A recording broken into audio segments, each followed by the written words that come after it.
Vincent Fayet, bonjour. Bonjour. On est à Equitech et on parle de forme scolaire depuis déjà tout ce matin, hein, donc ça fait quand même une journée maintenant. On va parler de votre expérience au lycée d'Orient, c'est ça? Oui. Sur la classe mutuelle. Qu'est-ce que ça veut dire, la classe mutuelle? L'idée, ça a été de modifier l'espace classe avec les élèves. Alors, je me suis rendu compte qu'il était fort difficile de changer de pédagogie si on ne modifiait pas l'espace de la salle de classe. Pendant 10 ans, j'ai essayé toutes sortes de pédagogies, collaboratives, coopératives, mais sans réellement m'intéresser aux espaces. Et donc j'étais extrêmement limité dans ma démarche. Puis un jour, avec les élèves, je les ai challengés, je leur ai proposé de réfléchir à un autre aménagement de la salle de classe. Et donc progressivement, nous avons bougé les tables, les chaises, nous avons commencé à écrire sur les murs, puis sur les tableaux. Et c'est comme ça que je me suis rendu compte que finalement, nous avions réinventé l'enseignement mutuel tel qu'il pouvait exister en France au XIXe siècle. L'enseignement dans lequel la charge d'enseignement est essentiellement portée par les élèves les plus âgés, les plus avancés dans les apprentissages, qui vont expliquer aux plus jeunes ou aux moins avancés. L'enseignement qui a disparu pour des raisons politiques et religieuses plus que pédagogiques. Alors, au lycée d'Orient, c'est une classe. Les plus anciens et les plus jeunes, ils sont où? Bien évidemment, ça c'est toute la difficulté, c'est que la forme scolaire peut être modifiée, mais dans une certaine mesure uniquement. Je n'ai pas la possibilité de revoir les horaires ou de revoir les groupes, bien évidemment. Donc c'est approchant ce que nous faisons. Idéalement, je vous avoue que je préférerais complètement décloisonner le lycée, faire sauter la seconde, la première et la terminale, parce qu'on pourrait très bien imaginer qu'un élève ait un niveau de première en mathématiques et un niveau de seconde en lettres, et donc qu'il y ait une gradation dans les apprentissages. Alors on fait ce que l'on peut, on a des groupes qui, heureusement pour ce type de méthode, sont hétérogènes. J'ai des élèves qui sont bons en SVT et qui serviront de moniteurs. Ceux-là même seront peut-être moins bons en physique et seront monitorés par d'autres. Il n'y a pas de moniteur en titre. D'accord, donc c'est pas l'âge qui joue, c'est plutôt la maturité par rapport à la discipline, d'accord, et le niveau qu'on peut avoir qui aide.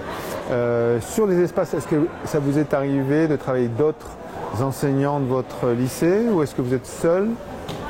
Non, bien évidemment, nous sommes nombreux et c'est essentiel pour avoir ce type de réforme de pédagogie, c'est de pouvoir mutualiser l'espace. J'ai commencé tout seul. Très rapidement, une collègue de sciences physiques m'a rejoint et puis d'autres collègues de physique et d'SVT ont suivi. Aujourd'hui, nous avons au lycée d'Orient 4 salles de classe mutuelles. Nous avons une première S qui est entièrement en enseignement mutuel, toutes les disciplines. Ce sont les élèves qui restent dans une salle qui leur est attribuée et ce sont les enseignants qui bougent. Ça, c'est le nerf de la guerre aujourd'hui, c'est d'arriver à fédérer autour d'un projet un ensemble d'enseignants. C'est la seule possibilité, je dirais, de pouvoir modifier l'espace de la salle. Étant donné que les enseignants ne sont pas propriétaires de leur salle de classe dans le secondaire, donc bouger une salle de classe, ça suppose que derrière, d'autres enseignants veulent bien suivre ce mouvement. Bon alors donc, et la salle informatique alors, quelle est sa fonction aujourd'hui? Il n'y a pas de salle informatique dans le collège. La salle informatique, elle est dans les cartables, dans les poches de blouson des élèves, ce sont leurs smartphones, leurs tablettes, leurs ordinateurs, qu'ils n'oublient jamais, qui sont toujours en état de fonctionnement et qui savent utiliser à la perfection. D'accord, donc vous en aviez quand même avant d'avoir démarré des salles informatiques, vous les reconditionnez, elles sont toujours là, elles sont en attente, on a fermé les murs? Donc moi je suis dans une discipline expérimentale, donc en TP nous avons des ordinateurs bien évidemment qui sont à disposition des élèves. En cours, pas nécessairement. La salle informatique aujourd'hui c'est un concept un petit peu dépassé. Avoir une salle dédiée à l'informatique, c'est moins intéressant que ça ne pouvait l'être il y a quelques années encore. Aujourd'hui, les élèves ont des terminaux mobiles qui sont tout aussi, sinon plus puissants que ce que peut leur proposer l'institution. Donc, on va essayer de trouver d'autres freins, bien entendu. Les disciplines, est-ce qu'il y a des disciplines où c'est plus compliqué de mettre en œuvre ce que vous avez fait ou est-ce que c'est possible? Le frein, ce n'est pas la discipline, ce sera l'enseignant qui acceptera ou pas de lâcher prise. Très sincèrement, je ne vois pas de discipline qui ne pourrait pas fonctionner. Pour partie, bien évidemment, ce n'est pas une panacée. Pour partie, en enseignement mutuel. C'est l'enseignant qui va accepter ou pas de laisser une charge d'enseignement à ses élèves. Le véritable frein, il est là, pas dans la discipline. D'accord. en dehors peut-être des formations techniques, bio, encore qu'aujourd'hui, maintenant tout est numérisé, donc il n'y a plus trop de laborantin, ça n'existe plus dans les établissements. D'accord. Donc tout est possible. Tout est possible lorsqu'on a la volonté de faire les choses.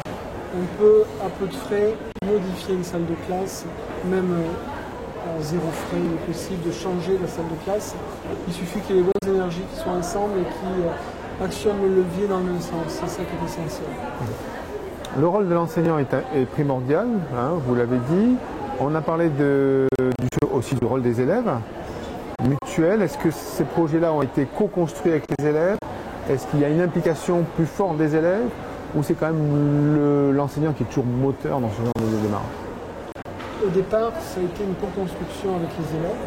La salle de classe a été progressivement modifiée, a fonctionné par essai-erreur. L'enseignant est moteur au début en ce sens qu'il va proposer aux élèves de travailler différemment. La réponse des élèves peut être absolument variée d'une salle de classe à l'autre. Le tout, c'est de s'adapter. Le maître mot, c'est flexibilité.